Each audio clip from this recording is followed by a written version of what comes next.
Hi hello friends, welcome to back my YouTube channel. Friends, ಎಲ್ಲರೂ ಹೇಗಿದ್ದೀರಾ? ಚೆನ್ನಾಗಿದ್ದೀರಾ ಅನ್ಕೊತೀನಿ. ನಾನು ಕೂಡ ಚೆನ್ನಾಗಿದ್ದೀನಿ ಫ್ರೆಂಡ್ಸ್. ಇವತ್ತಿನ ವಿಡಿಯೋ ಸ್ಟಾರ್ಟ್ ಮಾಡೋಣ ಬನ್ನಿ. ಸ್ಟಾರ್ಟ್ ಮಾಡೋಕ್ಕಿಂತ ಮುಂಚೆ ಯಾರೆಲ್ಲ ನನ್ನ ಚಾನಲ್ಗೆ ಸಬ್ಸ್ಕ್ರೈಬ್ ಆಗಿಲ್ಲ ಪ್ಲೀಸ್ ಸಬ್ಸ್ಕ್ರೈಬ್ ಆಗಿ, ಹಾಗೆ ಬೆಲ್ ಐಕನ್ನ ಕ್ಲಿಕ್ ಮಾಡ್ಕೊಳ್ಳಿ. ನಾನು ಹಾಕುವಂಥ ಎಲ್ಲ ವೀಡಿಯೋಸ್ಗಳು ನಿಮಗೆ ನೋಟಿಫಿಕೇಷನ್ ಬರುತ್ತೆ. ಫ್ರೆಂಡ್ಸ್, ನಾನು ಇವತ್ತಿನ ವಿಡಿಯೋದಲ್ಲಿ ನಿಮಗೆ ಹೇಳ್ತಾ ಹೋಗ್ತಾ ಇದ್ದೀನಿ. ಒಂದು ಸ್ವೀಟ್ ಮಾಡಿದ್ದೀನಿ ಮತ್ತು ಮಶ್ರೂಮ್ ಗ್ರೇವಿನ ಹೇಗೆ ಮಾಡೋದು ಅಂತ ಹೇಳಿಬಿಟ್ಟು ನಿಮ್ಮೊಂದಿಗೆ ನಾನು ಶೇರ್ ಮಾಡ್ಕೊತೀನಿ. ಬನ್ನಿ ಫ್ರೆಂಡ್ಸ್, ಇವತ್ತು ವೆದರ್ ಅಂತೂ ತುಂಬ ಅಂದರೆ ತುಂಬ ಚಳಿ ಇದೆ, ಮಳೆನೂ ಬರ್ತಾ ಇದೆ, ಒಂಚೂರು ಬಿಸಿಲು ಇಲ್ಲ. ಅದರೊಂದಿಗೆ ನಾನು ನಿಮ್ಮೊಂದಿಗೆ 2 ರೆಸಿಪಿಗಳನ್ನು ತೋರಿಸ್ತಾ ಇದ್ದೀನಿ. ಬನ್ನಿ.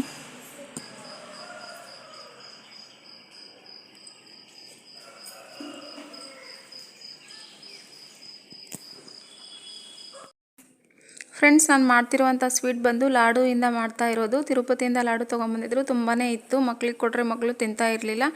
ನನಗೂ ಅಷ್ಟೊಂದು ತಿನ್ನೋಕೆ ಇಷ್ಟ ಆಗ್ತಿರ್ಲಿಲ್ಲ, ಸ್ವಲ್ಪ ತಿಂದರೆ ಸಾಕಾಗ್ತಿತ್ತು. ಮತ್ತು ತುಂಬಾ ಇತ್ತಲ್ವ, ಅದನ್ನು ಏನು ಮಾಡೋಣ ಅಂತ ಹೇಳಿ ಒಂದು ಸ್ವೀಟ್ನ ಮಕ್ಕಳಿಗೆ ಕೊಟ್ಟು ನೋಡೋಣ ಅಂತ ಹೇಳಿ ಮಾಡಿಕೊಡ್ತಾ ಇದ್ದೀನಿ. ನೋಡಿ ಯಾವ ರೀತಿ ಇದೆ ಅಂತ. ಹಾಲನ್ನು ತುಂಬ ನಾನು ಬಿಸಿ ಮಾಡ್ಕೊಂಡಿನಿ. ಕುದಿಸಿ ನಂತರ ಸ್ವಲ್ಪ ತಣ್ಣಗಾದ್ಮೇಲೆ ಅದಕ್ಕೆ ಲಾಡುನ ಈ ಥರ ನೋಡಿ ಕೈಯಿಂದನೇ ಸ್ಮ್ಯಾಶ್ ಮಾಡಿ ಹಾಕ್ತಾ ಇದ್ದೀನಿ. ಅದಕ್ಕೆ ನೋಡಿ ಈ ಥರ ಪುಡಿ ಮಾಡಿ ಹಾಕ್ತಾ ಇದ್ದೀನಿ. ಈ ಥರ ಎಲ್ಲ ಲಾಡುನ ಹಾಕಿಬಿಟ್ಟು ಬಿಸಿ ಹಾಲಿದೆ, ಅದರಲ್ಲಿ ಏಲಕ್ಕಿ, ಗೋಡಂಬಿ ಮತ್ತು ದ್ರಾಕ್ಷಿ ಎಲ್ಲನೂ ಇತ್ತು ಅದರಲ್ಲೇ, ಅದರಿಂದ ನಾನೇನೂ ಹಾಕ್ತಾ ಇಲ್ಲ.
ಒಂದೇ ತಿಂತಾರೆ ಅಂತ ನನಗೆ ನಂಬಿಕೆ ಇತ್ತು, ಅದರಿಂದ ಮಾಡಿಕೊಡ್ತಾ ಇದ್ದೀನಿ. ಸುಮ್ಮನೆ ಲಾಡು ಎಷ್ಟೊಂದು ದೇವ್ರ ಲಾಡು ಅಲ್ವಾ, ಎಲ್ಲ ವೇಸ್ಟ್ ಮಾಡಿ ಬಿಸಾಕಬಾರ್ದು ಅಂತ ಹೇಳಿ ಈ ಥರ ಮಾಡಿಕೊಡ್ತಾ ಇದ್ದೀನಿ ಮಕ್ಕಳಿಗೆ.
ಆಮೇಲೆ ಸ್ವಲ್ಪ ಕೊತ್ತಂಬರಿ ಸೊಪ್ಪನ್ನ ತಗೊಂಡಿದ್ದೀನಿ.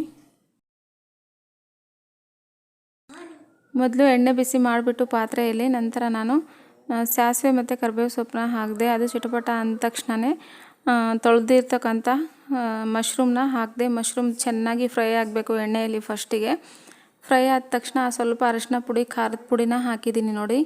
ಅದನ್ನು ಹಾಕಿ ಸ್ವಲ್ಪ ಉಪ್ಪು ಹಾಕಿಬಿಟ್ಟು ನೀಟಾಗಿ ಬೇಯಿಸ್ತಾ ಇದ್ದೀನಿ. ಫಸ್ಟ್ ಒಂದು 5 ನಿಮಿಷ ಬೇಯಬೇಕದು ಎಣ್ಣೆ ಜೊತೆಗೆ, ಎಲ್ಲದೂ ಕೂಡ್ಕೋಬೇಕು, ಖಾರ ಎಲ್ಲ ಅದ್ರ ಜೊತೆಗೆ. ನಂತರ ರುಬ್ಬಿರ್ತಕ್ಕಂಥ ಚಟ್ನಿನ ಹಾಕಬೇಕು ನೋಡಿ. ಈಗ ನಾನು ರುಬ್ಬಿರ್ತಕ್ಕಂಥ ಚಟ್ನಿನ ಹಾಕಿದ್ದೀನಿ. ಸೇಮ್ ಚಿಕನ್ ಗ್ರೇವಿ ಹೇಗೆ ಮಾಡ್ತೀವೋ ಹಾಗೆಯೇ ಮಶ್ರೂಮ್ ಗ್ರೇವಿನ ಮಾಡ್ತಾಯಿದ್ದೀನಿ. ತುಂಬ ಟೇಸ್ಟಿಯಾಗಿದೆ, ಸ್ಮೆಲ್ ಕೂಡ ತುಂಬ ಚೆನ್ನಾಗಿ ಬರ್ತಾಯಿದೆ. ಒಂದ್ಸಲ ಮಾಡಿದ್ದೀನಿ ನಾನು, ತುಂಬ ಚೆನ್ನಾಗಿ ಬಂದಿತ್ತು. ಅದರಿಂದ ನಿಮ್ಮೊಂದಿಗೆ ಶೇರ್ ಮಾಡೋಣ ಅಂತ ಹೇಳ್ಬಿಟ್ಟು ಶೇರ್ ಮಾಡ್ಕೊತಾ ಇದ್ದೀನಿ ಫ್ರೆಂಡ್ಸ್.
ನೋಡಿ ಫ್ರೆಂಡ್ಸ್, ಮಶ್ರೂಮ್ ಗ್ರೇವಿ ರೆಡಿಯಾಗಿದೆ. ಹೇಗಿದೆ ಅಂತ ಹೇಳಿ ಕಾಮೆಂಟ್ ಬಾಕ್ಸಲ್ಲಿ ಕಾಮೆಂಟ್ ಮಾಡಿ, ಓಕೆನಾ? ಇದುವರೆಗೂ ವಿಡಿಯೋ ನೋಡ್ತಾ ಇದ್ದು ಕೂಡ ಸಬ್ಸ್ಕ್ರೈಬ್ ಆಗಿಲ್ಲ ಅಂದರೆ ಸಬ್ಸ್ಕ್ರೈಬ್ ಮಾಡಿ ಪ್ಲೀಸ್.